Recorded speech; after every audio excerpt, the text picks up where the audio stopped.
What's going on, everybody? Welcome back. It is a brand new episode of Bets and Banter, and you know what we're talking about today on this show. It's UFC 304 Fight Week. It is going down over on the other side of the pond, and we've got two title defenses, right? We got an interim title defense in the heavyweight division, Tom Aspinall taking on Curtis Blaydes, and then in the main event of the evening, the welterweight title, the Undisputed Welterweight Championship is on the line, and Leon Edwards is defending on home turf against Belal. Remember the name, Muhammad. Fantastic card. I'm excited to break it down. And guys, we didn't think he was going to make it this week, but he has risen from the ashes. Our guy, Just Win Baby, is here. How are you, my brother? What's going on? What's up, bro? Yeah, back at it. Ready to break down this card. I should be more enthusiastic than I am. But I'm not into it, to be honest. There's a couple of spots that I like that we're getting to. But yeah, ready to break it down, man. Love it. And we're back in your neck of the woods, my man. So we're going to have some geography questions and things arise along the way, and hopefully you can help clear that up for us. But in any case, if you guys are new here, want to welcome you aboard and say, we always start from the bottom of the card and work our way on up. And that's exactly what we're going to do for Bets and Banter today. We're starting with a fight that I don't have very much betting interest in, although I do think there's some interesting notes to make on this fight. Shauna Bannon taking on Elise Ardeline. First of all, Rich, is there anything that you have interest in betting on this fight? Or did you even care to break this one down? Because it's pretty low level. Well, yeah, I didn't care, man. I did my podcast early in the week and I said, just take the dog money. You know, both girls are trash. They're going to continue that trend on Saturday, fighting each other. So yeah, take the dog money, I guess. One of them is plus 175 last time I looked, but my thoughts have changed, man. And they've changed because Alice looked like shit at weigh-ins. She looked like shit at ceremonials, man. She looked a bit drained. She looked off. She looked a bit spooked. You know, it is a UFC debut. So I ended up taking the Irish girl ITD. I know, yeah. So we'll see how that one works out. But you know, I think Alice, happy to be in the UFC. She's tenacious on the feet. She will just throw, you know, spam some punches without rhyme or reason. And I think she's going to gas, man. It's going to be nothing that this Bannon girl does to get the W. It's purely going to be because Alice gasses in her debut. The bright lights will get her on a pay-per-view. You know, this isn't the Apex. They're not easing her in slowly with her UFC career. And yeah, I don't mind Bannon by submission round 2-3. And I don't mind the ITD at a nice number, man. So that's where I've ended up. Yeah, even Pepe agrees with me. So that's something. There you have it. So I think that when I'm looking at this fight, there was a few things that jumped out on me. I put together a document, like a spreadsheet essentially, where I go through some of the odds on different sports books. And it was very weird to me to see Ardeline as the favorite to win the fight inside the distance. So if you're looking at the ITD markets across the board, it's like plus 300 best available for Elise Ardeline inside the distance. And meanwhile, like you said, you can get the favorite in this fight, Shauna Bannon, inside the distance as high as plus 420. So that was a little bit surprising to me, right? Like, obviously something has to be wrong there. Either the money line is wrong or, you know, there's no decision equity for this other chick. Like, it just doesn't really line up to me from a numerical standpoint. So from that reason alone, I get where you're coming from. Also, Shauna Bannon has deceptively little experience, right? If you look at the professional experience, it looks like it's not that much. But then you look at the other side of things, she has a pretty decent amateur ledger. So it's not like she hasn't been fighting for a little while. Shout out to our guy, YBB. Alice is a marketing genius, using the UFC as a platform to promote her OnlyFans and her TikTok and everything else. TG in the chat says she doesn't look serious to me. Super short notice to Shauna being set up for a win. In all honesty, I think that this is a fight where, you know, both ladies are pretty low level, but Shauna Bannon has already had a UFC fight under her belt. She went to decision with a girl in Bruna, Brazil, who has some athletic talent and who throws high kicks and who does attempt some offense, even went forward, took her down, didn't finish her on the mat. So it just seems like she has some of the core competencies she could need to win this fight. Again, not a fight I feel compelled to bet on, but those were my interesting notes from the betting market. You have the favorite to win the fight, and yet she's like pretty seriously undercapped for the inside the distance look. So good way Yeah. to extract value there, Rich. If you look at Alice's record as well, man, she's been fighting girls who are like 40 plus. Some girl who was 0-2. She really does have like a really bad record, man. So who knows how she's going to perform here. I don't know. The number's nice. See what happens, man. Fair play. Hoping for upside there.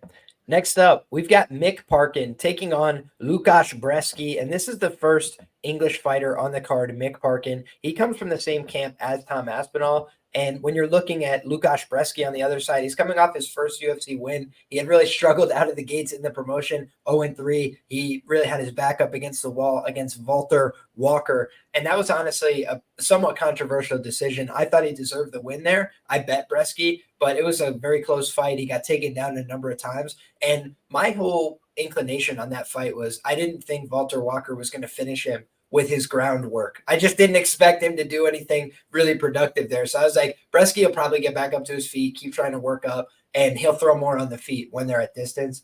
That was my whole cap of the fight. And when I'm looking at this fight, I just say to myself, okay, Mick Parkin, he doesn't throw that much volume on the feet, but he does mix up his game. He goes out there, he gets takedowns on some of these guys. He can throw a decent amount of strikes when he needs to. But I think ultimately the difference here is when I rewatched like the Neves fight, he was just very opportunistic with the submission there. As soon as he had a chance, he just latched it on and didn't let the guy get back to his feet. And I don't think Neves is like some specialist, but it did just tell me like Brzeski hasn't really faced a serious submission threat.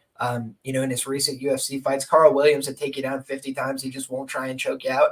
And I feel like Mick Parkin, if he gets takedowns here, like the line kind of, shows that they expect him to, then I think that's where he can look like a big favorite. It's just take the guy down and submit him. I think if he doesn't do that, it's going to be a much greasier fight. Money line will probably look a little out of whack. How about you, Rich?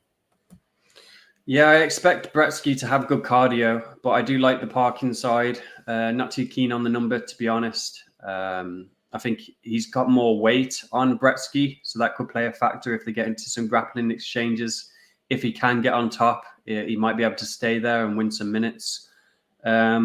But yeah, in short, I think that Brzeski's had his time as cashing as the big dog in his last fight against Walker. And, he's probably going to lose the decision here to Parkin unless Parkin, pushes the pace, which he hasn't really done in many of his fights. I think he could have got Usman out of there, man.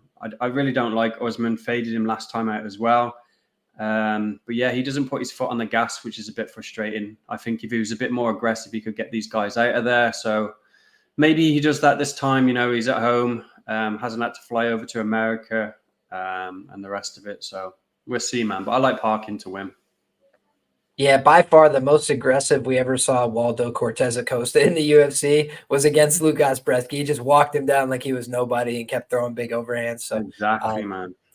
That does tell me maybe Mick Parkin will come into this fight with a little bit more confidence, but who knows? Home fights are always a little bit weird, but I will just say when I look back in the past, the last time they came to Manchester, I think every fight with an English fighter, win or lose, ended inside the distance on the prelims. People were getting finished. You know what I'm saying? But in any case, man, we got the next fight up, and we got another English fighter. We got Sam Patterson taking on Irish fighter Kiefer Crosby here. This is going down in the welterweight division. Rich, why don't you start us off here? What do you think about this matchup? Yeah, well, I seen Dana highlighted it for his Now You Know video, which usually means it ends in the distance. I don't think we needed him to tell us that. Sam's shown he's got a bit of a glass chin. Crosby's a quitter. I think, it's not too profound to say that if Crosby doesn't win in the first round, he's probably going to flake and get finished, whether that be a submission or KO. So that's pretty much all I've got on this fight. It's obviously risky betting Sam at the number. He could get, chin checked in round one. But I think he survives that, man. I think he gets his finish. I like the KO for Sam. It's ridiculous, to be honest. Like, they've got Sam by decision at -110, whereas the KO is +400. It just makes no sense. And also, you could get either by KO at like +210. I think that was a generous number also. So yeah, took both, man. Either by KO, Sam by KO. Just hope that he outlasts Crosby in round one. And then, he quits like he always does, man. I just hope it isn't a submission from Sam. But yeah, that's the way I'm tackling it, man. Yeah, I think I definitely get where you're coming from. I don't like how Kiefer Crosby moves on the ground. I just feel like he makes a lot of the wrong decisions as soon as he gets on the mat with people. And I don't like the resolve that he necessarily showed in that choke against Giuseppe. He's kind of ready to get out of there as soon as he got wrapped up. However, when you look at his upside in the fight, I think you kind of covered his upside with the KO. I would be kind of surprised if he decisioned or submitted a guy like Patterson, especially unless Patterson's on skates, right? If he has Patterson doing the salsa and then just puts him in a rear naked choke, maybe that's how he submits him. But I feel like Sam Patterson's a better grappler in the matchup by a pretty substantial degree. I just don't know how consistently he could get takedowns here. I think after Kiefer gasses out, he probably can. But in the early going, Kiefer kind of just keeps like a lower base and throws a lot of boxing combinations. I'm not sure how easy it'll be for Sam to get in on his hips. So that's the one like interesting note here is if I was playing Kiefer, I would be playing him early. He does come out pretty hot. I know he got finished in the first round in his last fight, so some people think he's probably not going to come out hot in this one. But I think his whole career, he kind of just likes to come out hot in fights, and he's a very adrenaline type fighter, like coming out swinging, goes crazy, can put people behind early. But if that doesn't happen, he kind of just checks out. So I don't think he's the best Irish representative in mixed martial arts, but he does have power, and Sam Patterson's there to be hit. We've already seen that once in the UFC. So it's an interesting fight for me, but it's not one that I want to get involved in. The ABCs say always bet on cardio, and Kiefer Crosby, not emblematic of great cardio to this point in his career. But the thing I'll note as well is Sam Patterson, he's had a couple knockout losses. He's also had a bunch of fights where he got rocked, even in the fights he won in Brave FC. So that's the one danger and the downside with a big chalk price next to his name. But I do think skill for skill, cardio for cardio, he's a better guy here. Next up, guys, we've got a banger of a fight, right? One of the most interesting fights on the card, but it has been buried on the early prelims, and that is Muhammad Mokaev and Manel Kape. This is a really good fight, and it's going down in the flyweight division. I think that this has potential title implications. You have a guy in Manel Kape who has a nice nickname. He's got a marketable skill set. He goes out there, wins fights by knockout. I think he's recorded 5 knockdowns in his last 4 fights in the UFC. So he's done a great job of putting together a highlight reel, kind of living up to the fights that the UFC likes to book and promote. And in the flyweight division, they're desperate for somebody to break out as a star. On the Muhammad Mokaev side, his social media numbers are way bigger. He's a young kid that has a lot of attention. He's had a lot of fights as well, which I think people don't realize. He had a ton of amateur experience. And so when he's out there with these, grown men that are trying to take his head off, sometimes you see him act like a scared kid. Like he's grabbing a hold of them. He's trying to duck his head away. He doesn't want to get hit. However, he's a winner. Like the one thing I liked about Mokaev over time is that he just finds a way to win the fight. When he needs to come back and get a 3rd round submission because he's down on the cards, he does it, right? When the guy goes to submit him and his knee is like starting to turn halfway inside out, and I honestly believe 8 out of 10 UFC fighters, if not 9 out of 10, are tapping in that instance because they're about to suffer catastrophic injury. He's just like, I'm going to ride this out until this guy gives up. And then as soon as he gave up, he submits Jafel Filo, who's a very credentialed black belt. So I just feel like what we've seen from Mokaev is he has gaps, right? He has inconsistencies. He's a young guy. He still makes mistakes. He's still learning on the job. But I do think he's a natural winner. I think he's got a very risk-averse style. He's not out there to try and have a dick measuring contest with these guys, for lack of a better word. He's literally just like, let me get to my positions as quickly as I can, try and get a hold of these guys. And the thing I didn't like about that last fight with Perez was he wasn't penetrating on his shots. He was kind of just like dropping down and like reaching forward for, pretty ugly shots. However, his chain of attacks is very good. Alex Perez is difficult to take down. He's got good takedown defense. And what we saw multiple times in that fight was he would get on a single, he would get denied, and then he would hit peek outs. He would hit, redrags. He just has a series that he can hit from disadvantageous wrestling positions. And even if you look at Manel Kape's fights over in Japan, he struggled in the wrestling and grappling phases of the fight. When he's been in the UFC, that's been the thing that's held him back. in some instances from finishing the fight. You know, guys get on top of him. David Dvorak is an example that comes to mind. Other guys ride out some back control. I do think he's still liable to be submitted at some point in his career. And I do think that Makhachev is the kind of guy that could do that. So for me, it feels like Cap has a clear path to winning the fight, which is via knockout. He's got dangerous strikes. He's got big, powerful knees up the middle. Maybe he can dissuade Makhachev from wrestling and grappling. It stays the distance, striking match, and he wins a decision. I just don't see that happening at a high clip. So I feel like he needs to win this fight via knockout. And in the flyweight division, I do think that's a little bit limited in how often that's going to happen against a 23-year-old with good recoverability. I think he could catch him with a knee, an uppercut. He can hit him with big shots on the feet and put him down. He's a hellacious guy. I do think the timidity or the lack of aggression that he showed in some of his fights, timidity is the wrong word, but like patience, right? Manel Cap was out there waiting all night and the fight passes him by. I don't think we're going to see that from him in this fight because he's so mad at Makhachev pre-fight and he's so emotional. I think he's going to come out there and try and kill him from the opening bell, and that might set him up to get taken down even easier. So interesting fight. How do you feel about it, Rich? Yeah, I think Cop wins, man. I think he's going to big brother him, to be honest. I just think Makhachev's a little kid and Cop's a man. It's just night and day between the two. The skill sets also, I think Makhachev is a sub or bust in this fight. I see what you're saying. Like, he could take him down, but I don't think he could hold him there. I think Cop has good wrestling, good grappling, good defense. You know, he's aware. He knows what he's getting himself into in this fight. On the feet, it's one-way traffic, in my opinion. You alluded to some of the previous fights that Makhachev has had, and they're not good showings, man. I know he's won them all, and he's got submissions like he did against Elliott in round 3, but prior to that, man, he was losing the 2 rounds before he got the finish. Almost got subbed by Filo, Perez.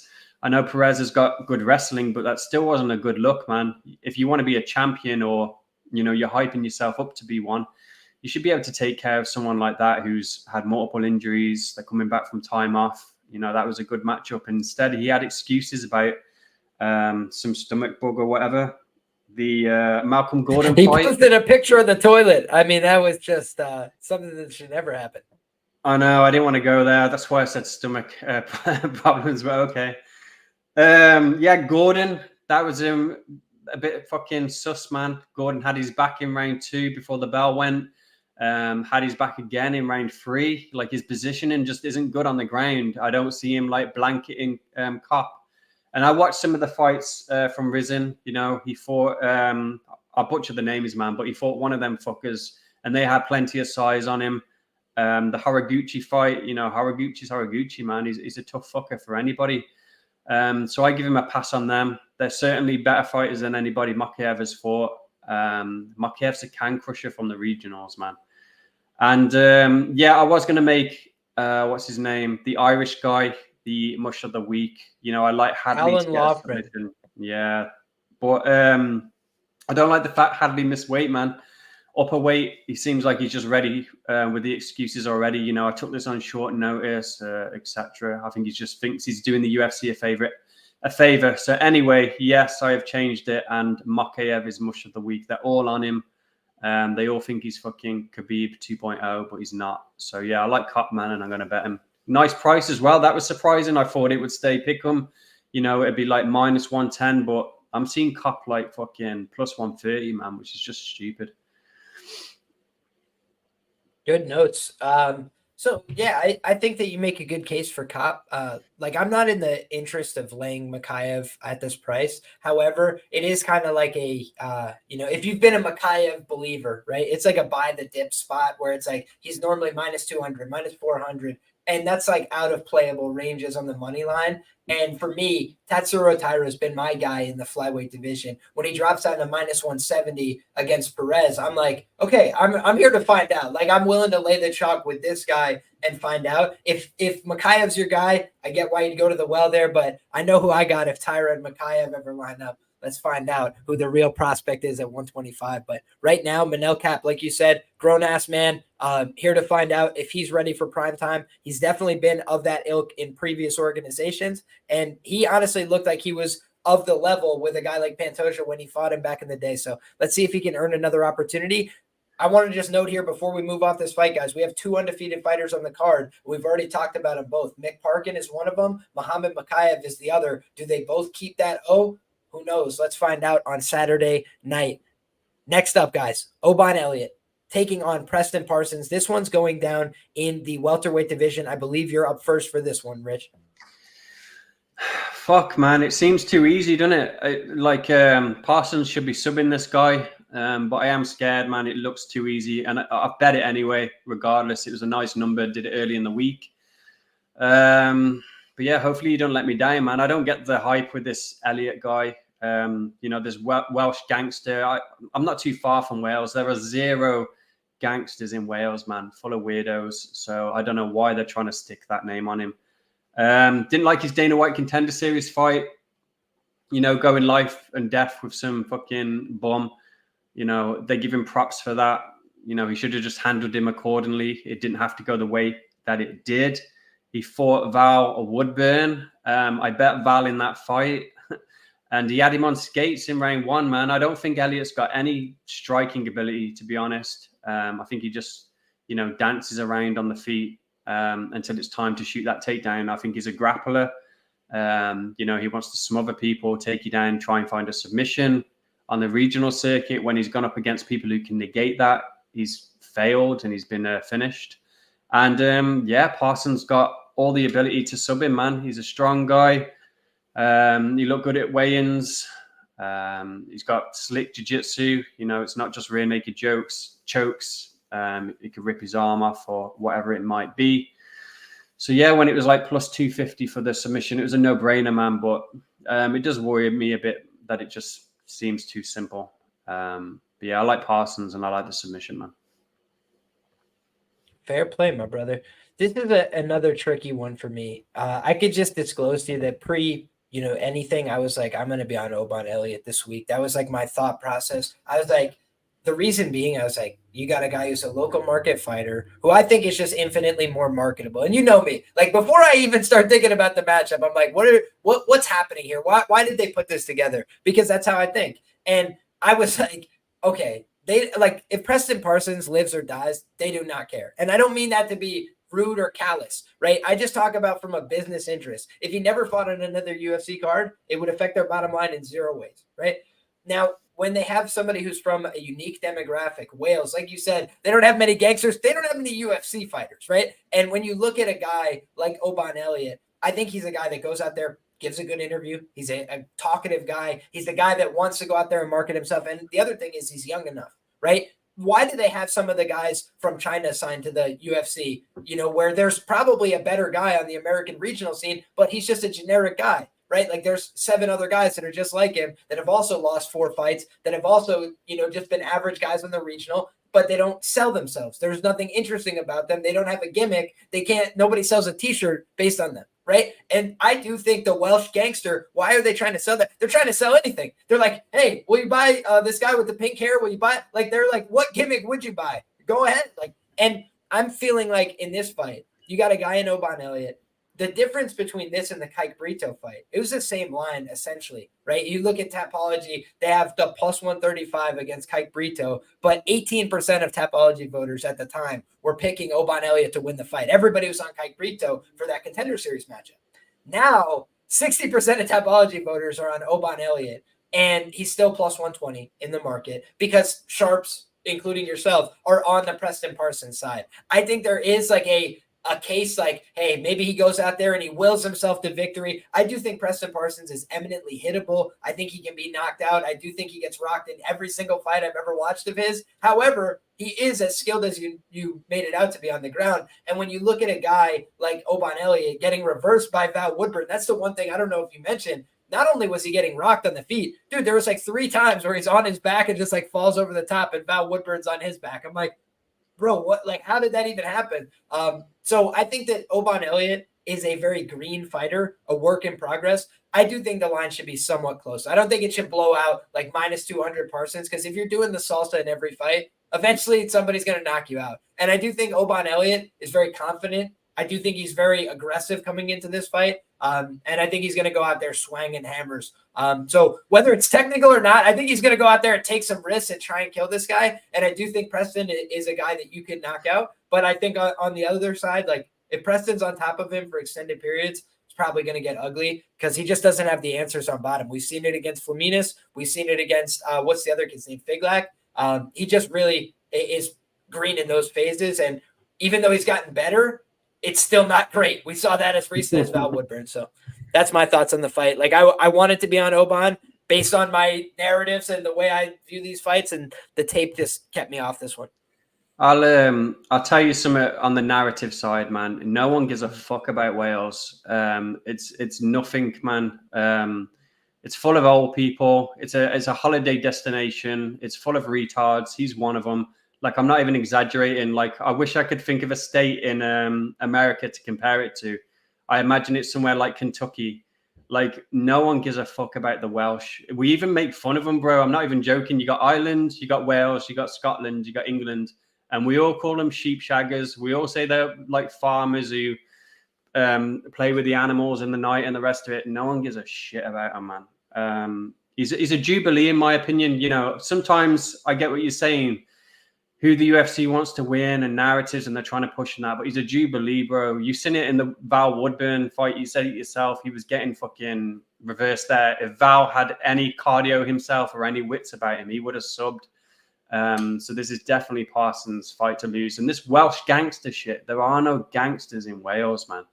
All the wannabe gangsters. Honestly, the reason for the nickname is based on like Chael Sonnen, right? Chael Sonnen is from like a upper middle class background in Oregon, and he called himself the American Gangster. And then he put out all these promos where he's like, "There were some years my father didn't even make $100,000." And so I think that Oban Elliott was inspired by that and just calls himself the Welsh Gangster in kind of like homage to Chael, because him and Chael took pictures together and everything after he won his debut. So just something to keep in the back of your mind. But I don't think he's destined for, top 5 or anything like that. I just think he's probably like a passion project they'll keep around for these regional type of cards. And also because he'll go out there, talk some shit and give a good interview, and not every guy on their roster will do that, even if they're good at fighting. So good stuff. I think it's an interesting fight. And the last thing I'll note here as we move to the next one, Preston Parsons just has been fighting a lot longer. He's had a long professional career. He doesn't have that many fights, but that was one thing I noted in my research as well. I was like, man, he's been around for a long time. And I heard the explanation for it. He used to be owner of a gym, and he had all these responsibilities. And then it was like, I need to step back from that to compete at a high level. And that's what he's been doing now, is focusing a training camp around himself. So that can only lead to better results, you'd think, over time. Next up, we've got Modestas Bukauskas, the Baltic Gladiator, taking on Marcin Prachnio. And I don't think he's got a nickname, but he's been around the UFC for a while. He's 36 years of age. He's been having a couple wins lately, Rich. Is there value on Marcin Prachnio, or how do you feel about this fight? I like the Modestas side, man. I went back and I looked at the physique of Marcin from the last weigh-ins, and I don't know, man. I don't know whether you've seen it or anyone else in the chat seen it, but he's looking soft as fuck, man. I don't know why. Maybe it's the travel to the UK, or it's a relatively short notice for him, but he ain't looking good in my opinion. That's what I've seen from the face-offs and the weigh-ins. I think he's going to get finished. I don't mind the submission either. That was something stupid like plus 1600. I like the cardio as well on the Modest side. I think that Marcin's going to gas.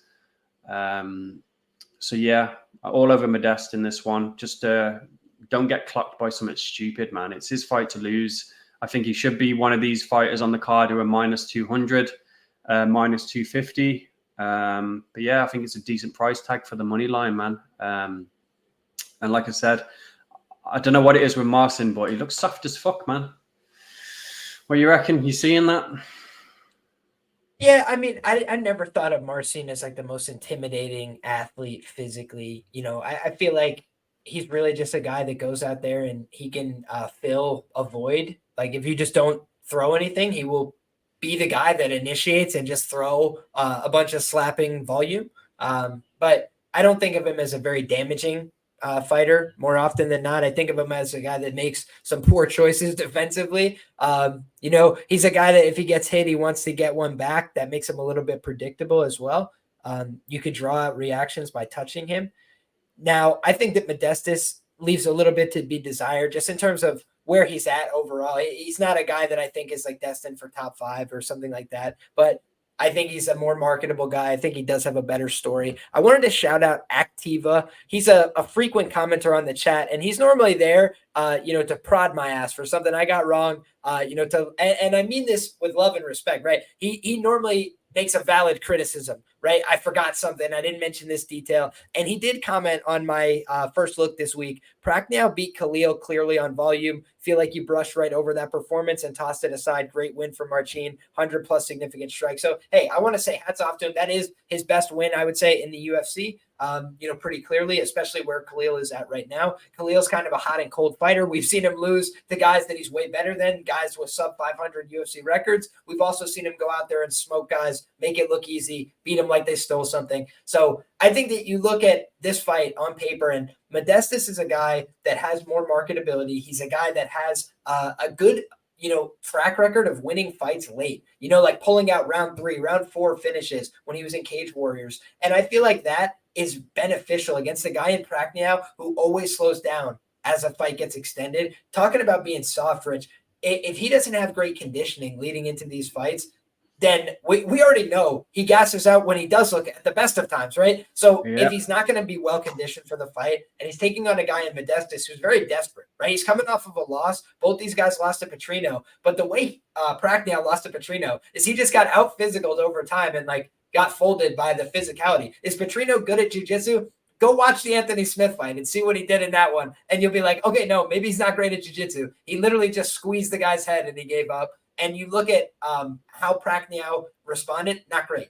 The fact that Modestas got clipped on the chin, it's a light heavyweight fight, and Petrino threw one huge hook and killed him. Okay, it happens. It's like I do think that Modestas has an ability to win this fight, especially if it gets extended. So that would be what I would look for in this fight potentially. Modestas late round prop, because I think that's an interesting way to attack his side of things. You probably get a big plus money number there on a guy who's a sizable chalk favorite. And I think that's the biggest edge over Prachniow. I picked Petrino by round 3 sub or decision because I was like, he'll probably either ride this out or Prachniow will give up late with the guy on top of him. And I think Modestas, it would be wise as well to just mix in a takedown or two here because Prachniow is much more comfortable in a fight that stays on the feet. You make him grapple a little bit, he starts to get more tired. All righty. Next up, guys, we've got the potential mush of the week, right? One of your candidates, Cowlin Loughran, taking on the weight misser, Jake Hadley, who moves up a weight class and misses weight. What an interesting dynamic that he's got here. I forget who went first on the last one, Rich, me or you? My memory's shit. You can go. All right, cool. I'm going to start it here. So, I was basically feeling like Cowlin Loughran. Well, first of all, let me bring up the odds screen here because there was a few props that stood out to me. I haven't bet anything on this fight, but I'm curious what your take is on this, Rich. If I'm being too contrarian, that's fine, and you can tell me. But just when I look at lines, I always see if something jumps out. It's like, man, that's a little bit crazy. Hadley via KO is 16-1, and Loughran via sub is 15-1. And when I'm looking at the fight, I basically see it playing out a few different ways in my head. And I say, Cowlin Loughran, if I had to make a criticism, because he's an Irish guy, I'm going to like him. I'm going to be rooting for him this weekend. I'm hoping he puts a hole in Jake Hadley. But when you look at, just how it could go wrong, that's always how I frame it when there's a big favorite. How could it go wrong? I mean, last time out against Angel Pacheco, he's just willing to exchange. He's willing to take these shots. You throw, I throw, let's get into this kind of brawling. And he could take guys down. He could get on top. He could establish good positions. But Hadley is known for being a guard player, guy who throws up a lot of offense from his back, guy who throw elbows off his back. Wouldn't be surprised if he cheated, threw a thumb in your eye. Whatever it took, I feel like he's that kind of guy. You get in close quarters with him, he's going to do what he can. He might come out with a bite mark like this is Felipe Lima or whatever that guy's name was, right? So I'm half playing, but my point being is like Hadley's a scrapper from the bottom. He's going to try and do something, try and make some offense happen if he's on bottom, not just make it like, hey, you can chill on top of me. You know, we both just hang out here. And I feel like for Loughran, that's going to make it, okay, I got to be either on top with a purpose or I have to keep this fight at distance. If I'm keeping it at distance, I got a guy who missed weight. I got a guy who is going to be the longer, taller guy. Those are a couple of things that don't make it easier on the feet. I do think Hadley kind of does some weird shit. He's like doing like a half an elbow guard and he's getting hit cleanly with some boxing strikes. I think Loughran's going to have his opportunities to land, but he's going to have to get close to land. That's just the nature of his frame. And so I do think that Hadley is going to have some opportunities to land his counter offense.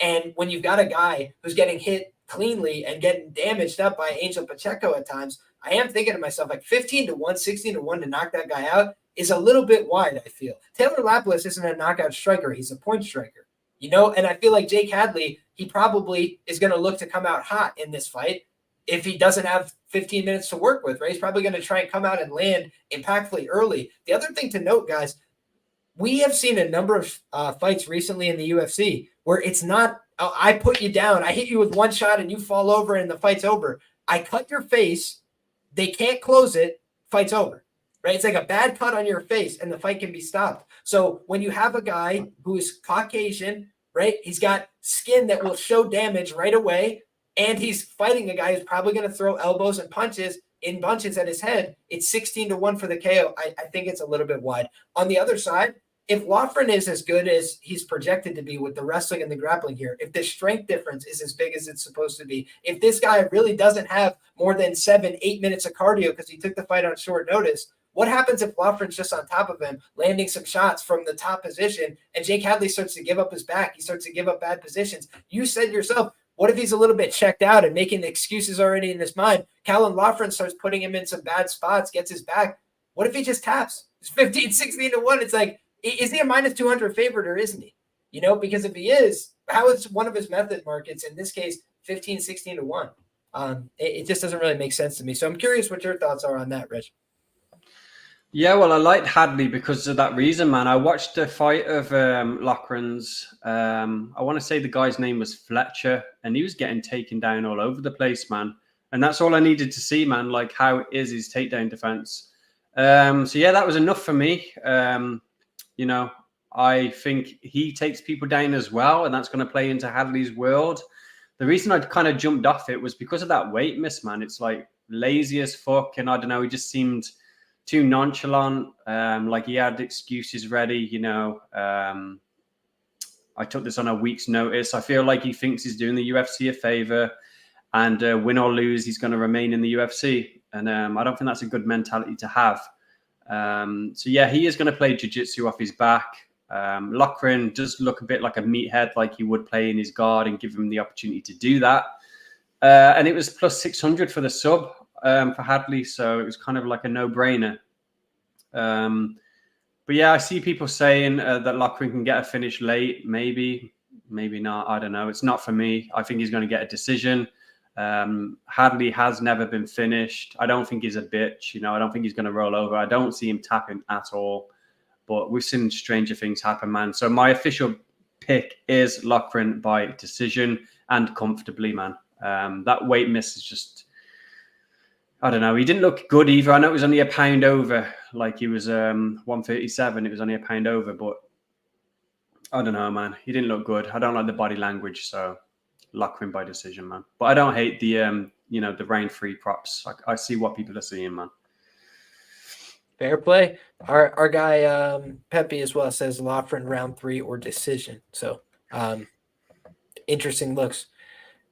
Next up, guys, we got Molly Meatball McCann taking on Bruna Brasil. And like people ask me questions that I don't want to answer sometimes, Rich. Do you know what I mean? And I don't mean that like I'm mad at them for asking me. It's just like, it's not the way I break down fights. People are saying, man, you know, who's your parlay pick this week? You know, who's going to get it done? You know, do you think this person's going to win? And I'm like, yeah, I think they're going to win, but do I think you're getting the best of it at minus 340? No. And so it's just like, I think Molly McCann is being set up to win this fight. I think she's being given a fight where they're like, hey, this girl doesn't like pressure. You go out there, you exert your pressure, you go after her early. She's probably going to start doubting herself and fold up the shop because she's a very confidence-based fighter. And if you could take a confidence fighter, like basically if I'm all confidence, right? And then you take it away from me early, I have nothing left. Right. And so it's just like, that's how you break Bruna Brazil. Denise Gomes gave her no respect, walked her down, threw big punches, took her down, punched her again. As she got up, punched her. She just gave her no respect. And it wasn't like she was the bigger girl. She was the smaller girl, but she was more aggressive. And she came out from the jump with intent. And I think that Molly McCann, that's what she did in her last fight. She was very purposeful with everything that she did. And I think that when you watch her offense over time, it's gotten a little bit better. Does she make mistakes? Yes. The Stoliarenko fight, did it age great? No, it did not. But it's up against a girl who's big, strong, physical, up a weight class. Now it's at 115 pounds. I think the danger is still there for, hey, women's MMA things. She gets caught with an armbar in the guard, something like that. But I think barring an underperformance, I do expect Molly McCann to have superior, offensive firepower on the feet. A lot of what Bruna Brazil does is kicks. She likes to work from the outside. And I do think that in the fight with Molly, she's more than likely going to be getting backed up with a aggressive boxer coming forward. And I wouldn't be surprised if Molly mixed in takedowns here at all. Molly wrestled a lot and grappled a lot with women at 125 pounds. And I think at 115, she feels strong, physical. I would not be surprised if her and Patty are both visiting the same doctor. I'll leave it there. How do you feel about this fight, Rich? Yeah, I like Molly as well. I think this is a tailor-made for her to get the W. I don't like this girl Brazil, man. I think she's a flake, to be honest. I don't think she handles adversity well. I don't think she handles pressure well. And, someone like Molly, who's like ferocious, they're very aggressive. I don't think it's going to play well for her, man. I know she got the win in England last time out against that Bannon girl, but I think she takes the L here. Maybe a TKO from Molly as well. I have seen her shell up. She really doesn't like getting hit. She likes it pretty. Stay on the outside, throw some kicks, keep her range, keep her distance. And, it's going to be on Molly to not give her what she wants. And I do like the weight class change for Molly. Molly 2.0, she did look good last time out. But not just that, like her mentality, in interviews and stuff. I like the way she's talking, and she seems to kind of like have turned a corner. So however she's done that, whatever works for her, fair play, man, because it seems to have done the job. I think she didn't like the hate from the fans, how fickle we all are. When you lose, people turn on you and stuff like that. I remember her remarking about that. But yeah, I like her at this weight class. This is the right place for her. Seems like she's taking it seriously, and I think she gets another W, man. I hope she's aggressive. I hope she's in this girl's face. It could be a KO or a sub. Molly for the win, man. Yeah, the thing about the sub last time, I loved the sub last time because number one, she wouldn't shut the hell up about it. All she talked about in all of her interviews was, I'm going to show that I can go out there and do better in the grappling. And then she went there and subbed her. But additionally, when you look at the previous Belbita fight, I mean, it was damn near a crime that she didn't submit her the first time they fought. Like she did everything but submit her the first time they fought. And I do think Bruna Brazil is a more competent grappler than Belbita. But I also think that when you have somebody in bad situations and you're hitting them and you can make them wilt, it doesn't matter if they're, marginally better at jiu-jitsu or they make slightly better decisions. If they're breaking under pressure, then you could beat them up with a TKO. You could go for a choke, and either way, they're looking for the ref to save them anyway. So, like how many times does somebody get the choke like 3/4 of the way under the chin and they're like, yep, we already figured this one out. Thanks anyway. And I just think that that's kind of what you could see from Brazil here. If she was to get tapped, it would probably be from getting beat up a little bit, getting hurt, and then Molly just strapping it in with the choke, as opposed to, Molly going out there and process grappling her with as much ease as she did Belbita, who I just think was eminently grappleable on the tape. Yeah, I agree, man. Belbita was a head case, man. She was just kind of showing up. She was talking all kinds of weird shit about leaving the sport and she didn't care and whatnot. I do think if she's going to tap Brazil, it's going to be in like round 2 or 3, a bit attritional, wear on it, like you said, wilt. So I think if she does get a finish, Molly, it's going to be because of that, man. there you have it. Yeah, and I kind of agree with you as well. I think unless she like sparks her in round one with the hands, I don't think she's gonna like take her down and just submit her with ease. That would actually surprise me in this matchup. I do think Brazil could break, but I don't think she's like a complete zero on the mat. And she even got some nice takedowns on Bannon. I bet Bannon though. At like a half a unit at plus 130. That tells you everything you need to know about where I rated Bruna Brazil. Yeah, same, bro. I thought that Bannon girl would win that because I really don't rate Brazil. But yeah, you can't take too much away from that because Bannon's shit. So taking and her that's down. where I learned my lesson. I was like, you know what? I'm not betting on Shauna Bannon now that she's a minus 175 favorite. I thought she was going to win as a plus 130 underdog, and she underperformed my expectations drastically. So yeah, and people don't get it wrong, man. I still maintain that a Bannon is fucking shit, like shit as fuck. I'm only betting her against Alice because I suspect Alice is going to gas because she looked like death. And that's the only reason, man. It's nothing to do with her skill set. I don't want people thinking I'm saying she's good because she's not, man. So yeah, make that clear. Hey, just that Irish tenacity. The Sean Brady T-shirt, grit and guillotines. That's all she needs in this one. Let's go. Push it. It's all matchup related, says Pepe. Tend to agree there. So with that being said, guys, we've got the prelim headliner to close us out here. Nathaniel Wood taking on Daniel Pineda. Fascinating fight, man. I think it's a Londoner here in Nathaniel Wood making the trip up north to take on our guy, Daniel Pineda. And Pineda is essentially fighting for his UFC job. You'd have to think in this one. A guy who's had mixed results in the company, certainly up there in age, but at the peak of his career, I mean, I think he has better wins than Nathaniel Wood, period. I think obviously they were juiced. Don't care, right? I think most fighters are juiced. If you guys have listened to the show before, you know that. But I don't mean any disrespect by that. I think they should be able to do whatever they want. But in any case, we're just trying to make, cost benefit analysis when we're betting our money. I'd much rather have the guy on PEDs as opposed to the guy not on PEDs, right? Just logically. And when I'm looking at a guy like Pineda, did you see the weigh-in photos, Rich? This guy looks like he is sauce to the gills. And why wouldn't you be? Because the question is, what happens if he loses here, Rich? He probably gets fired. So it's like, I'm either going to get fired or I'm going to win. So I'm going to take every risk I can to try and win. And I think he's probably sauce to the tits. I think that the problem with Nathaniel Wood in this weight class for me is that he's not very strong physically. And he's not weak, right? He's gone out there at 135. He looked okay a lot physically in those fights. But I remember I laid chalk against this guy with Casey Kenny back in the day. You know what I'm saying? Like, I've never been a Nathaniel Wood guy from his bantamweight days, just thinking he was a little bit more hyped than he should have been. And then you look at like where he's at now, and I cashed against him with Muhammad Naimov. Did he cheat his ass off? Yes, he did. Was it still a very close fight? Yes, it was. Could it have been a draw? Yes, it could have been.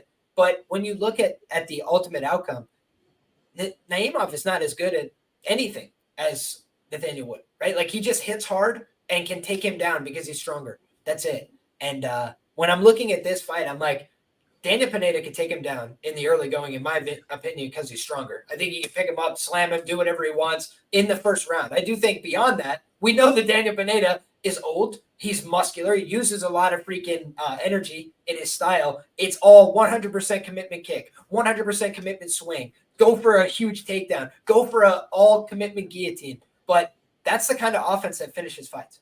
So I think that when you're getting this kind of guy who's this dangerous at a big plus money number against a guy who's proven to be a liability, not only in this odds range, but also in this weight class, I think it's certainly worth considering. But I'm curious what your take is on this one, Rich.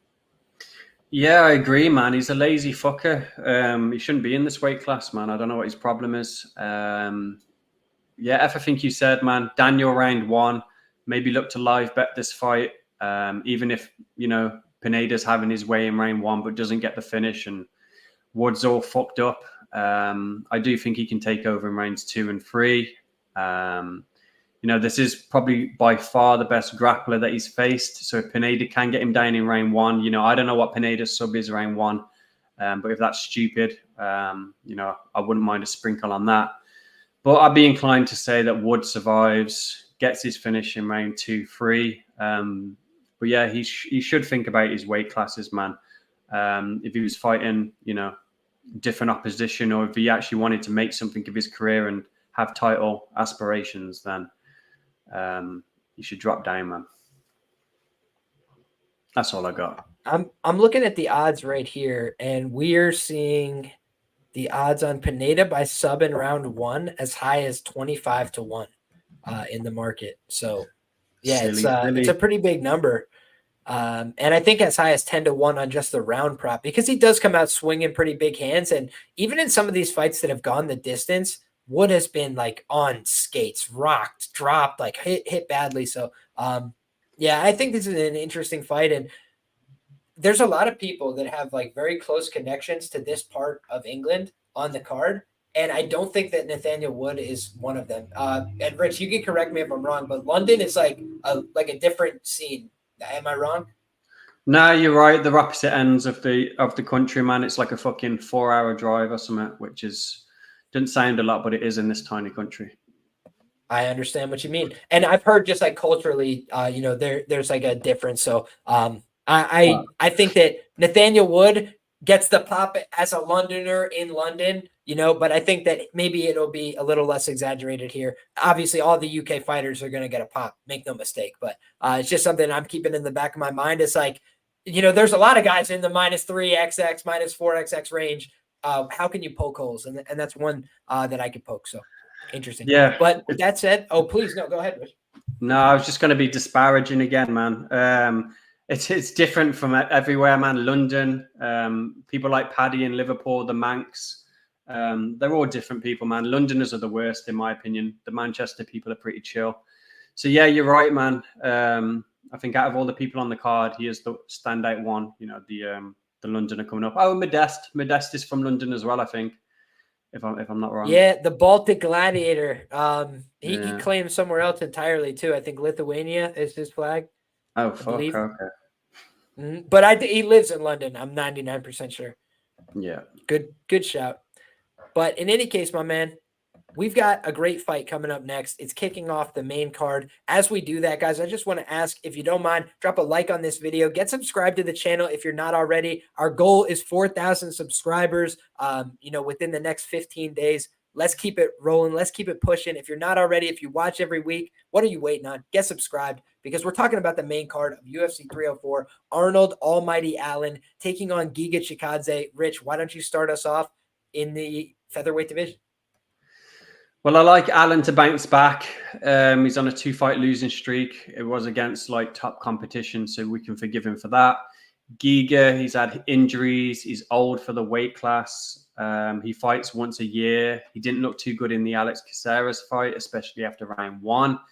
So yeah, I like Allen to bounce back. I didn't like the theatrics from Giga at the ceremonials. I think it was a bit stupid of him to make a big meal out of fucking spies or whatever it was. He was ranting on about being all emotional like a bitch.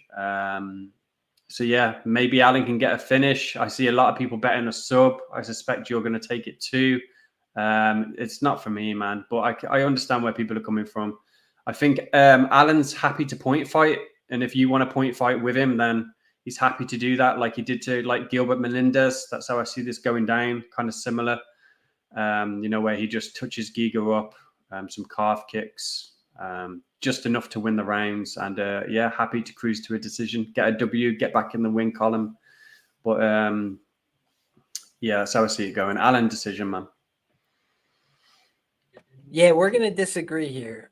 And the reason being is I do think more often than not, this fight ends inside the distance. I don't think that it's like, 100%, right? I think I would make it like, 51, 52% to end inside the distance. And the reason being is you've got a guy in Giga Chikadze who's getting up there in age for an elite featherweight. His last fight out, he was in there with a guy who doesn't have many knockouts, who's not altogether going to go out there and crack him on the chin. And when you look at Giga's problems defensively, it's not really dealing with kicks. That's why he had a lot of success against Edson Barboza. I think that what he really struggles with is guys that come straight down the middle with hands. He gets cracked sometimes like that. It's such to the point that Calvin Kattar was able to line up elbows from like half a yard away, like and just like hit him with like a step through elbow from south of Hades. And I think that when you're looking at a guy like Giga Chikadze, he has a limited skill set. He knows where he's good. He can go out there and land big kicks on the feet. He's a guy that has some power in his hands as well, but most often, he's got to do damage with the kicks, and he's got to do attritional work. He's got to get you going a little bit, hit you to the legs, hit you to the body, hit you upstairs, and start getting you to miss which target is coming next.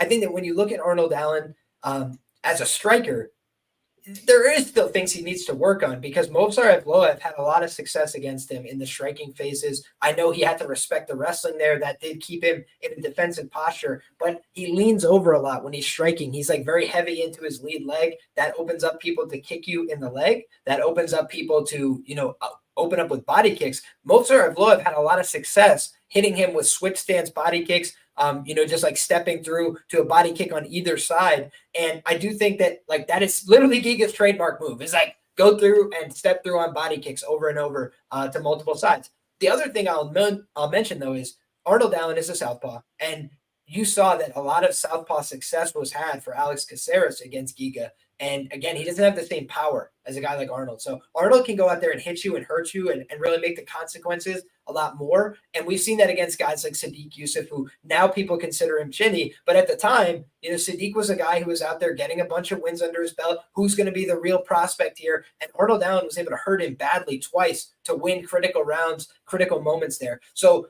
I don't think he's a great money line side necessarily, just because he does fight within a close margin. The Movsar Evloev fight could have went either way, but it went the other way. And Movsar is a great fighter. The Max Holloway fight, he showed late on in the fight, hey, I can compete with this guy. I can push forward. I can go win a round. But he didn't do enough early enough. It was a little too late against Max. So I'm looking at a guy against Giga. It should be a good setup opportunity for him to win the fight, but does he let it pass him by? Does he let the moment get to him? These kind of things are my only worry for him against a guy like Giga, who a lot of people are now doubting because he's getting up there in age, but he does have a style that he can take advantage of. If Movsar Evloev puts you on ice skates, Giga Chikadze can put you in the hospital. No doubt about it. And so I think that is a possibility for the fight not to go the distance. But otherwise, we've seen Giga get hurt, right? He had a negative striking differential in kickboxing. Let's not forget that. So my man takes damage, no doubt. And he's tough as an old leather boot. Calvin Kattar beat him within an inch of his life. And he's like, I didn't hear no bell. He's like just standing in the pocket, taking him. But you can't do that over and over. There's a reason he's been out of the cage so frequently since that Calvin Kattar fight. He's dealt with a lot of injuries. He's dealt with a lot of outside stuff. He says right now he feels healthy. So that's, again, why I think at plus 200 and above, I get why people would come in on that side. But we see a guy in Giga Chikadze who has one win over a guy who's 0-32 or something in MMA via armbar. And otherwise, he has no wins via submission. He had a half-decent anaconda roll against Edson Barboza. He's not a submission guy. That's not his bread and butter, right? Austin Springer is just some guy, right? And I mean, at the UFC level, he's not a relevant guy to UFC competition. He's just some guy, and he was able to get on his back, submit him. They haven't really put him against wrestlers and grapplers since. When Jamal Emmers realized he was a wrestler halfway through the fight, he easily takes him down, gets on top of him.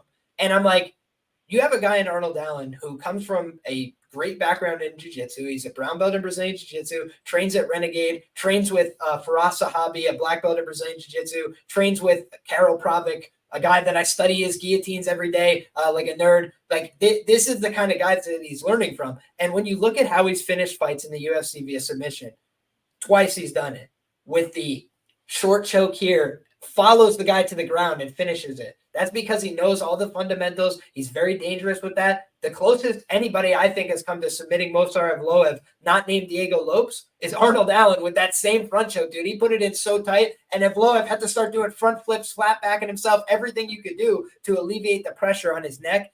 Giga Chikadze ain't going to fucking do that, right? If he gets stuck in that choke, he is going to sleep or he is going to tap, in my humble opinion. And I don't think he's necessarily going to initiate the clinch. So it's incumbent on Arnold Allen to have a smart game plan in order to get a submission off in this fight. But I think if he decides to, he can pick this guy up and take him down. Calvin Kattar, how many times has he flexed his wrestling chops inside the octagon? I bet him hugely at plus 200 against Giga Chikadze. He picked him up, turned him ass sideways, and slammed him on his head in round one. And I just think that when you look at a guy like, Arnold Allen, he's big, strong, and physical. He lifts a lot of weights. Go out there and pick up this long, skinny giraffe, slam him on his head, and choke him unconscious, Allen. That is what I want to see. So I think that, like I said, fight doesn't go the distance, Giga Chikadze, money line side. I think Arnold Allen finish props are where you could potentially extract some value. He has been a decision guy at times in his career, but I think right now he's got a point to prove and an opponent that is exploitable, that wants to go out there and take risks. Giga Chikadze, he doesn't have time to wait around. He needs to get a title fight yesterday. So he's going to go out there, in my opinion, and try and knock out Arnold Allen in the first round. And when you do that, what's his name? Mike Tyson said you can fight for the knockout or you can fight for the decision. I think Giga's going out there for the knockout. I think he's going out there to make a statement, and I think that's going to set him up to get taken down. Arnold to go, thanks for playing, and wrapping it up. So I hope it's that front choke just out of respect for the game. But if he takes the back and submits him 30 seconds in, that would be fine by me too. So great fight, interesting featherweight contest, but I do like the sub as an angle here. And I think it's been a long time since he hit it, but the last time he did it, Rich, was in Northern England, and he's back, baby. I told you you'd like the submission. You know me, brother. If you have anything else on that fight, please go ahead. If not, we will move to the next fight because we said plenty on that one. Nah, I see what you're saying, man. You got some good points. I don't hate it. I'll send you some information off air as well about some way off market prices that forced my hand to.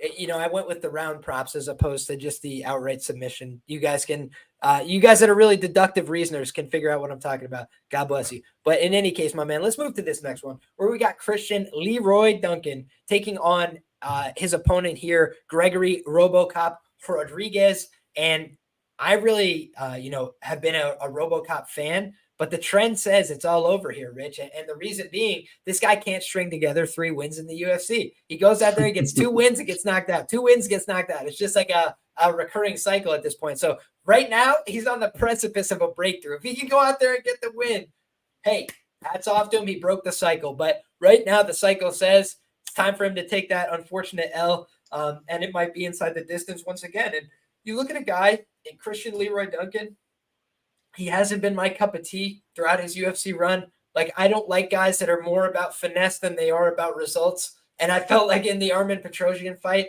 he was showing his ass. He's like trying to do all these spinning things. I was like, brother, throw a jab and a 1-2, like just get in his face and keep working because you're landing decent shots when you throw. But he was doing too much thinking and too much like showy movement as opposed to effective offense. And I think he did a much better job in his subsequent fights. He took on lower levels of opposition. Armin Petrosyan showed against both these guys he's a tough out, right? He could go out there and fight anybody pretty close on the cards, unless you're Adolfo Vieira, just get on top of him and kill him. But it's like most of the time, this guy's just going to fight people very close. He's going to kick calves. He's going to keep it close on the strike count. And that's not an easy guy to beat, right? He's kind of just a 50-50 fight with everybody. At plus money, you take him. When he's chalk, you kind of avoid it. And I'm thinking about, a Christian Leroy Duncan who I don't feel comfortable taking him at chalk. Reason being, he's getting taken down by Armin Petrosyan, who's simply not, a grappler on the level of even a RoboCop, right? RoboCop was able to take him down, put him in bad situation. Almost hit him with the Sulu X stretch. We would have been talking about RoboCop, the greatest jiu-jitsu player ever. But the thing I have to note is RoboCop doesn't go for submissions very often. He does not attempt offensive grappling very often, certainly not as much as you'd hope to see as a backer of his. And oftentimes when he does initiate it, it's after he's already gotten a lot of damage on the feet. And so I think he could go out there and take this guy down, put him in bad situations. I just don't trust him to implement that game plan in front of a big crowd. I think he's going to be like, let's stand and bang and figure it out because that's what he likes to do. If you listen to him by his own admission, I love to go find knockouts. I love to go stand and bang. Well, he's standing and banging and almost going out on his feet against Jin Young Park. I think Christian Leroy Duncan, with the length and with his ability to get in and out of distance, will probably be able to land some shots. But ultimately, it's not a fight I feel great about because I do think there's vulnerabilities that are clear in the takedown defense on paper. But I just think CLD, it's his moment to shine at home, and I think he can get it done. How about you, Rich? Yeah, we agree, man. I like Duncan to get it done. I'm not a fan of RoboCop. I see a lot of people taking the submission. I seen that fucking pervert Matty Betts posting something. He placed a bet on RoboCop by submission and RoboCop liked it. So, that gave him all the confidence in the world. I've seen that many times, man, where people are like DMing a fighter saying, how are you going to win this weekend? And they like tell him it's KO and they go out there and fucking do the opposite. So I don't think it means much, man. I don't think he's going to get a submission. He never does. I've been burnt by it in the past. Everything you said, he doesn't really go for the submissions. And even when he does take people's back, he's too aggressive with it, man. What is it? Position over submission. He ain't about it, man. So yeah, I think he's a violent guy. He likes to stand and bang, and I think he'd do what he always does. And I think he's going to get knocked out, probably round 1 as well. Don't think he's fast with it. I think he's a bit slow. I do think he is a jiu-jitsu guy who's just picked up striking, man. He's knocked a few guys out, a few lesser opponents, and he's fell in love with it. Can't blame him for that. But the Park fight stood out. Round 2 of that, I think he was dead to rights, but he found a good punch. Fair play to him, and it just put Park out. But before that, he was gassed, man. He was ready to be dropped himself. The Bruno Ferreira fight, getting knocked out in that one, that wasn't a good look. Bruno was just quick to the punch, man. One punch, put him down. So, I think Duncan's elusive. He's similar to MVP in that kind of style that he has. You don't know really what he's going to throw. He's unorthodox with it, darting in and out. I think he's going to be too fast, too slick, crack his chin at some point, probably in round 1, and get a TKO, man. And I give him a pass as well, Duncan. I believe, I haven't gone and checked, but that Arman fight was like his debut, was it? So yeah, I give him a pass, man. It was early in his career anyway. Traveling to America, still trying to work things out, get used to how things go. He's got some good momentum at the minute, and I think he continues it on Saturday, man. Gets a W. There you have it. I think that when I'm looking at the prices on this fight, I just wanted to ask what you think of the under 1.5 rounds here. It's plus 120. And if you think it gets done in the first round, that covers some RoboCop win equity as well. If he was to clip him on the chin or something like that. I don't think that they're on the same level in terms of chinniness. Like RoboCop's been finished via strikes before. He's been knocked out multiple times. He's been rocked in fights he won. But I do think that nobody that I've heard talk about this week mentioned the fact that Duncan was rocked against Petrosian, and he was like pretty rocked in round 2. He got hit with a couple of clean shots. Then he just had to like hold on to Petrosian for a second and be like, what the hell just happened? And then, he even like went for a couple of desperate takedowns and like pulled Petrosian on top of himself. So it's one thing to get taken down in open space when you're like pursuing a finish in round 3, but it's another thing to like pull somebody on top of you and just like make that kind of mistake. So the under at plus money kind of opens you up for, I think, a lot of ways that this fight could play out. Do you agree or disagree there? Yeah, I agree, man. But I just hate betting the under 1.5. It's always a sweat, man. Especially when guys, like this one, you expect them to come out and bang, and like for 3 minutes they do nothing, and you're like, fucking throw something, man. I got money on this under, so it's not my style, man. But I guess at plus money it makes sense. Just as you're talking there, man, I forgot a couple of things. RoboCop coming to England. He primarily fights in the States. That's something. I don't think his cardio is amazing, so that might compromise him even more. And on the other side, I think Duncan's got good cardio, man. Decent for the weight class anyway. So even if he was to face adversity in round 1, maybe RoboCop does go for a takedown and does fuck all with it, and we see a round 2. I'd be loading up on Duncan, man. I really like him here. Like you said, he's never been knocked out. Yeah, he was wobbled. But it was early in his career. I think he was still figuring shit out. And I think he's decent, man. I think he's going to get the W. There you have it. Next up, my man, the talk of the town, the 155-pound matchup that everybody has on the tip of their tongue. Bobby King Green taking on Paddy, the Batty Pimblett. Rich, what's the verdict? Who do you like? Paddy. I'll go with my English guy over the fucking Yank. Yeah, I like Paddy, man. I think that Green's a bit chinny, man. So I'd be careful taking Paddy by submission. I'm sure a lot of people just think it's a pretty binary fight. But yeah, Paddy might not be the most technical, but he still packs a punch, man. He can still throw. And I don't think it takes much to put Green out, man. Like, he backs up, he exits the pocket with his hands down. I don't think that's good. So I'd be wary of that. But in terms of the fight, man, I just think Paddy's going to smother him. I kind of see Bobby as a Kevin Holland type, a UFC shill kind of thing, where he's made his money. He's not looking for belts or anything, but he's there for fun fights. He's there to make some more money and get some clout. And yeah, that's kind of how I see him and Holland at the minute. They've made their money. One had a short notice fight against Chimaev and got paid more money than they've ever seen in their life. And Bobby Green did it when he fought Makhachev, man.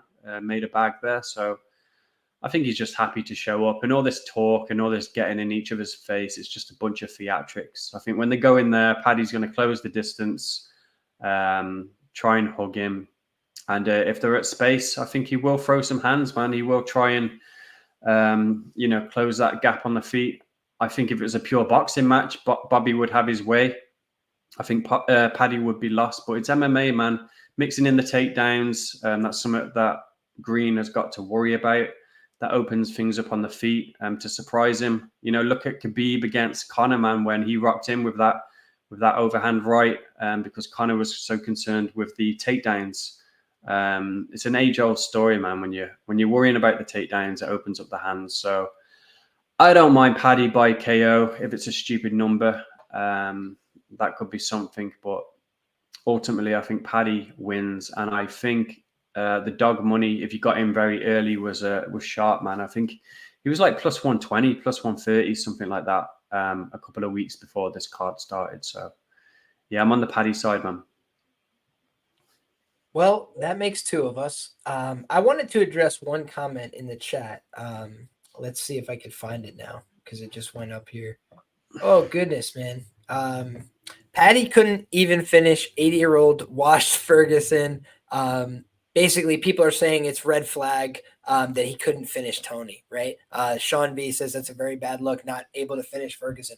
Tony Ferguson, guys, has 4 finish losses in his career. It was Bobby Green. Honestly, he was just completely gassed in that fight. I thought he had landed some good shots along the way, but Bobby took him down when they were both old men that were tired, and that was the end of Tony in that one. Honestly, Tony's fundamental grappling is not great. He's just very offensive. So that's why he submitted a lot of people, but that's also why he got his leg ripped apart, by the good finishers that were on top of him. But I wanted to bring up the same point that somebody just did in the chat. TG, Oliveira and Beneil couldn't finish him either. Tony tried to survive. Paddy still cracks. Here's the thing, guys. I'll tell you, I bet Paddy KO and Paddy KO won in that fight with Tony Ferguson. And if you guys remember, it was very close to cashing. Sometimes he plays a good bet and it doesn't hit. Sometimes he plays a shit bet and it does hit. That's the nature of the business. But I placed a pretty good bet there, I felt, because he went out there, he dropped him, he hit him with a bunch of big shots early. And I had said he was going to. Like, the thing about Paddy is he's not a great, composed fighter for the full 15 minutes. He does slow down over the course of the fight, but he is a front-loaded finisher. He comes out there willing and able to put out a lot of energy trying to put people away, and that's with the hands as well as with the submissions. I know that he's a guy that gets a lot of flack, because he's had a few losses that didn't age great, or he had a couple losses where he gassed out and looked bad down the stretch. But you have to remember, even in those fights, he almost finished the guy, right? And he was young. He's been a fighter for a very long time. And the thing that I wanted to see this week was Paddy re-sign with the UFC. I don't like guys going into fights on the last fight of their contract. It's a lot of pressure. Pressure can create diamonds. It also makes coal, right? It also makes people go out there and shit the bed and underperform expectations. And Paddy has re-signed with the UFC. For me, that's a big vote of confidence. They're happy with how he's performing in terms of his fight week obligations and things like that. And I just think of a guy like Paddy as probably more likely to win the fight via submission. I think that the fight ending via knockout could go either way. And I think he's much more likely to win the decision, not based on, who landed more shots and based on the crowd reaction, based on the fact that they're in England. I don't think that they're giving this fight to Bobby Green unless he takes it from Paddy Pimblett. So for all those reasons, my lean here is Paddy, and I do think he's going to finish this fight. As a matter of fact, I love Bobby Green. I've been a Bobby Green truther for a long time. I had him minus 135 for 3 units against Nasrat Haqparast when he gave him the old bing, bing, bing, tour of the octagon. But when he got flatlined by Drew Dober, that for me felt like the end of the Bobby Green era, because his chin going is like the part of his game that he can't live without. He's a guy that fights with his hands down. He takes a lot of risks. He's in and out with the head movement. He gets hit in the the chin and says, that didn't hurt, didn't bother me. That's always been his thing. And if you can't take those shots, if you're leaving your chin exposed for the whole fight, you're going to put yourself in danger. And Jalen Turner took advantage of that. Jim Miller almost took advantage of that at some points in the fight. But ultimately, he's an age contemporary. He's another guy who's up there in years. And I think of a guy like Paddy as young, able to take some risks, take some chances in this fight, probably get buzzed, hit real hard, swing back, and he kills Bobby in a fight that is competitive. It just seems to me like he's got more upside to do that. So give me Paddy Pimblett. I think he's the bigger fighter, and I think right now he's closer to his athletic physical prime. Next up, my man, it's the co-main event of the evening. We got Tom Aspinall taking on Curtis Blaydes in the heavyweight division. Tom Aspinall is all the rage. He deserves a lot of credit and hype. He's a great fighter. You look at his skills. Most heavyweights don't have the ability to get on top and secure submissions, right? So to be able to do that is a sign of, skill, right? He is a Brazilian Jiu-Jitsu black belt. I believe he was coached by his father. Then you look at the fact that he comes up, he's got guys like Mick Parkin, other UFC level fighters that he's working with. Philip DeFree, I think, is another one of their training partners. So he has a pretty solid contingency around him. They build the camps around him from what it seems like. And he's a guy that, he's young enough in the heavyweight division. He's marketable, but he did have a pretty serious knee surgery not that long ago. And he's come back and he says, I'm better since, I feel better. I'm moving better. He looks like he's moving great. He's bouncing. He's very light on his feet. He's fluid. He's a guy that has good combinations. But I think that what we, haven't seen from Tom is an extended fight, right? Throughout the course of his career, that's been a criticism. But hey, if you've got great finishing instincts, nobody can make it out of the first round with you. That is a feather in your cap. But it does leave questions about in a hard fight against an elite fighter, right? Whether you like Curtis Blaydes or you don't like him, the reason he's been an underdog twice in like 20 UFC fights is because he's an elite fighter. He's typically regarded as the guy who has better skills on paper before the fight starts. And in this fight, I think you could say, hey, maybe that's not the case. Tom Aspinall's fast. He's a little more athletic. He's a little bit, more dynamic. He's a guy that's a more proven finisher against the common opponent, Sergey Pavlovich. He had a better result. So you can definitely point, a lot of indicators in Tom's direction there. But heavyweight is a weight class with pretty fine margins. You make one mistake, the fight could be over, right? And that's not just I get hit on the chin. It's I get taken down. It's a lot easier to get up and build up and do these things in the lower weight classes, right, where the risk is a little bit lower. If a 265-pound man is on top of you, good luck getting up, Even if you're another 265-pound man, it's not easy to move that kind of weight. It's very energy intensive. And when you have to do it once, twice, it becomes exhausting. What do we know about Curtis Blaydes? He's fought 5 hard rounds in the UFC before, and he could do it again. And he trains at elevation. That's a kind of great preparation, right? He works with a lot of high-level training partners. And so then you look at the fact you got Tom Aspinall on the other side, who hasn't been tested in that way. He hasn't been extended. He's the much more likely guy, I think, to win this fight in the first round. But outside of that, I do think there's a lot more unknowns. And unknowns push the line, in my head, closer to 50-50. That's the theoretical handicapping that I believe in. So listen, it could be dead wrong. But when I look at the last fight, I didn't see anything that indicated Tom was head and shoulders above him. It was a 20-second clip, right? It's not a long fight.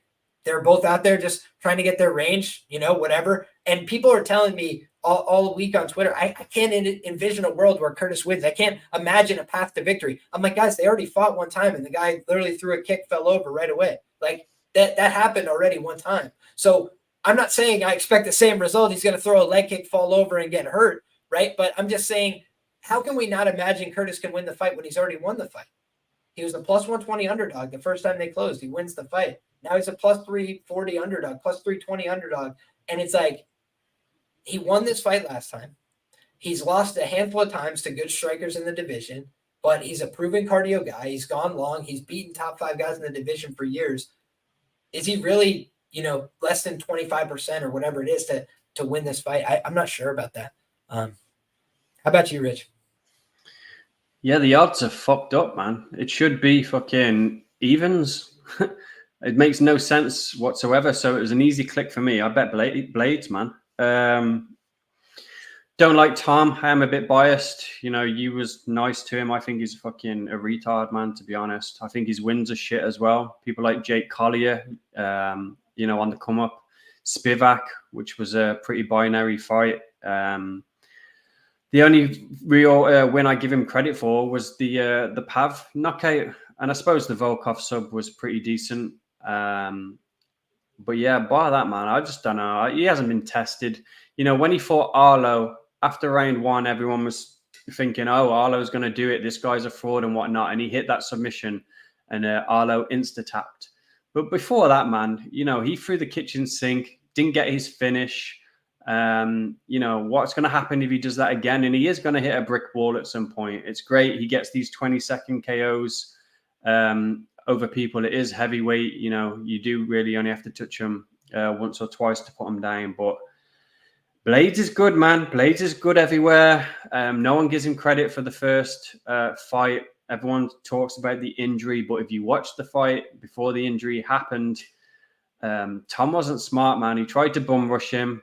Blaydes he didn't like turn his back. He didn't just shell up. You know, he was throwing hands, and I think he would have caught him anyway. You know, Tom didn't go in there with technique. He literally thought he was this powerhouse. He could just go in there, throw some hands, put one on his chin, and he was going to win. I think he's got an inflated ego. I think he thinks he's better than he is. You know, I hate talking about future fights and who would win because who the fuck knows, but he's gassed up, man, thinking that John Jones is an easy fight for him. I don't know where the fuck he gets that idea from, so be careful what you wish for. I'd like to see that fight. That would be interesting. In this one, like I said, easy click. Blaydes plus 300, beat him the first time. Maybe his leg goes again. Who knows? Maybe Blaydes cracks him on the fucking chin. Maybe Blaydes takes him down. There's so many different, you know, outcomes that can happen in this fight. And Tom winning in 20 seconds, you know, via a KO isn't the most likely, in my opinion. So it was a no-brainer. Yeah, like Blaydes to win, man. Yeah, I think essentially a lot of the top heavyweights are pretty close to one another in terms of how I would line them. You know, I'm not sure if I would make Tom, you know, minus 500 against really any of these top heavyweights. Maybe Volkov in a rematch just because it seemed like the takedowns were too easy against a guy that tall. But yeah, that just seems to me like a guy in Curtis Blaydes. I expected him to get taken down by Jailton last fight, and he showed a lot of good defensive responsibility, I thought, in the wrestling and grappling phases. So that answered some questions for me about Blaydes, right? Where I had said in the past, it's like, man, I don't know how he's going to look if he gets taken down by somebody else. And Jailton, I was like, I guarantee he's going to take him down in round one. He took him down, but you just saw that he was able to neutralize a lot of the offense. And the guy who came out worse on the energy transfer was Jailton Almeida. And that's the thing. It's like, we don't know how Tom is going to do in terms of energy management if this fight goes 2 rounds. So I know that Curtis can make somebody tired in 5 minutes. We just saw that. So it's a really interesting fight, though. And I do think, like, don't get me wrong with my breakdown. I think Tom Aspinall deserves to be favored, but it's a numbers game. And I don't think he deserves to be minus 400. So it's a good fight. It's a good scrap. I'm not a Curtis Blaydes guy. You guys can go back and listen. You know, I've been anti Curtis Blaydes in the past at times, but I'm also pro underdogs when the prices are huge. And I think the price is huge here relative to the skills. So let's find out. Last but not least, Rich, we are on to the main event of the evening. If you guys are still rocking with us, go ahead and drop a like on this video. Get subscribed to the channel and go ahead and fire off your hot takes in the chat because we got Leon Rocky Edwards taking on Belal. Remember the name, Muhammad. Rich, give us your analysis on the main event of the evening, my man. Well, first off, Belal's on all the steroids in the world. Dirty little fucker. That's evident from the weigh-ins and the face-off. I like Leon. I see a lot of people taking the shot on Belal, and I really don't see it. I guess they think he's going to, you know, put a wrestling clinic on Leon.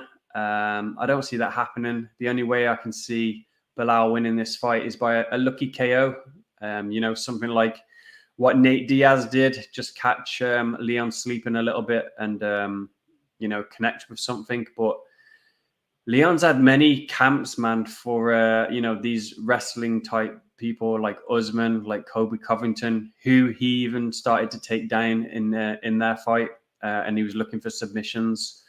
I don't think Belal is more technical than those two when it comes to the wrestling. Yeah, he's on all the juice in the world, so he's going to have good cardio. He's going to be strong, I guess. But, technique matters also. And, I know he's been training with Khabib, and Khabib's watched tape. That was one of the stories that I saw, that Khabib's, broke down this fight for him and give him the game plan. But, you got to go in there and implement it. And I don't think he can over the 5 rounds.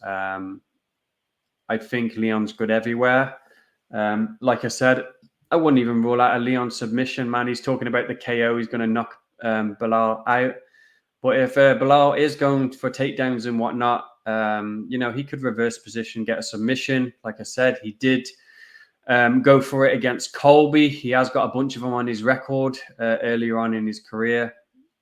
And just looking at the first fight and how that was going, I think Leon was comfortable everywhere, rocked Belal with the head kick. Multiple people have rocked Belal with head kicks. A Leon finish wouldn't surprise me, man. I don't think Belal's for real. They've kept him on ice for a while, the UFC. He finally gets his title shot, and I just think it's going to be too much for him, man. So, I'd like Leon to retain the belt and get a finish. Yeah, I'm going to tend to agree with you here, Rich. It's a main event that's tricky, though. I think that Belal Muhammad does get disrespected sometimes because I don't think people understand what he really brings to the table, right? Like, if you look at him, like, nothing jumps off the page like, oh, my God, that jab was impeccable. What a sensational head kick from Belal. But he's a gamer. He's just a guy that goes out there and scraps and competes very hard for the course of the fight. And unless you put him away, he's one of these guys that you got to kill him or he's going to just keep coming. He's going to keep just bringing a pail to work, just keep going to work, keep trying. And he doesn't give up on himself, right? Where I think somebody like Colby, honestly, is like a self-preservationist. He was like, yo, this guy has landed some shots. I don't need that shit in my life. I'm going to skirt around on the outside. I'll wait until the fight gets a little later on. Maybe I get some takedowns, try and get some safe face. But, this just isn't my night. I feel like he decided that early on. And kind of checked out on it. Whereas I think you see a guy, like Belal, he's not going to do that. I think he's going to be very predictably trying to fight Leon, like trying to get in his face, trying to grab a hold of him. I think the more space that there is, the more that Belal can be deceived. He reacts a lot. When you start to fake, feint, move, go, he starts to freeze up a little bit and think and either like throw a reaction combination. It's already pre-built, or he starts to like freeze up in terms of what he's doing. So I think that he needs to keep the fight like close enough that it's I'm initiating or I'm grabbing a hold of this guy. And I think that he just wants to wear out Leon Edwards. Like if you look at Leon, I would say the two things you could criticize are sometimes he gets tired and sometimes he loses focus. And later on in fights tend to be the harder points for him. So if Belal can extend him, if he can avoid getting finished, maybe he becomes live as the fight progresses. Maybe he's able to land a big shot. Like you mentioned, Leon, he's not above reproach. He can get hit cleanly on the chin. He's been hurt before. But I do think that technique for technique, he's the better guy in my view. And I do believe that when you look at Leon's last 3 fights, he's had several submission attempts against Kamaru Usman. Everybody told me when Kamaru's fresh, early on, he's going to run through him. No way he can take him down. Leon Edwards flat backs him to the full mount with a trip from the clinch. He is very good when he's wrestling offensively, especially early in fights. So I would not be surprised if he gets on top of Belal Muhammad at some point. And I think that could be the difference maker in the fight as well. It's hard to break a guy like Belal Muhammad. It's hard to get in his head. It's hard to make him deterred. I think one of the ways you could do it is to hurt him on the feet, like Leon was able to do in the first fight. But I think that Belal's going to try and, close the gap this time in terms of the striking, not be out at distance to get head kicked as easily. And if that's the case, I think he's probably going to be shooting more takedowns. I think he's probably going to get his head stuck underneath, or Leon's going to be able to hit that stepping outside foot sweep and those kind of moves that he does to get on top of people. And I'm curious how Belal's going to react, because I don't think he spends a lot of that time defensively. I think he, by his own admission, is all about his offense. He's all about going out there and implementing his game plan. He said, I don't respect Leon like that. I'm going out there with my thing that I want to do. And I just feel, Leon is going to have a lot of opportunities early on, to create dangerous scrambles for Belal.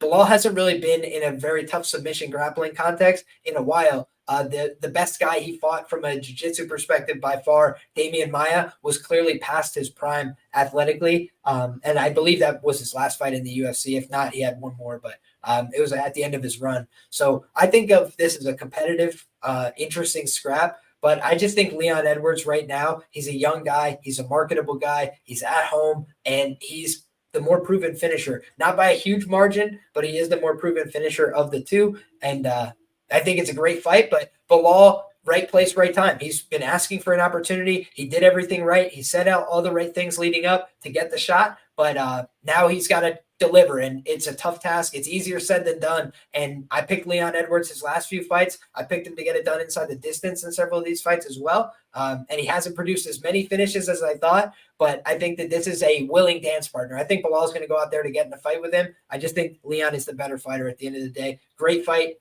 interesting scrap. Do you have any closing comments here, Rich? No.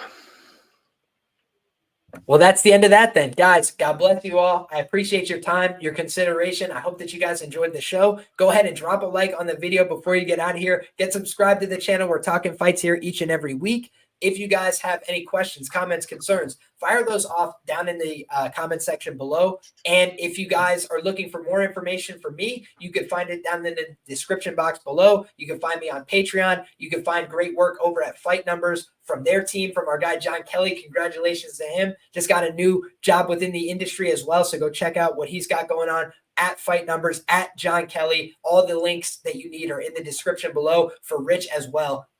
Rich, if you want to just let people know where they can find the rest of the work you're doing. Yeah, Twitter, Just Win Baby. Link in the bio for the Patreon. Comeback week. Last week, I forgot to mention at the beginning of the show, last week was shit. Nothing would stick. Had a horrendous time. Probably my worst this year. But they don't last, man. So buy the dip. I'm going to smash this event. Cheers to that, brother. And I got to say, we always acknowledge our results, right? So we win and we lose. We can't be perfect every week. We're here with our ass in the jackpot. We tell you what we think about every fight. When we have strong conviction, we'll let you know that. When we're not too sure what's going to happen, we will let you know that. And we just appreciate that you guys are rocking with us. So God bless everybody. Have a good one. Enjoy those fights. Come back next time. Hopefully we're all big winners. See you guys.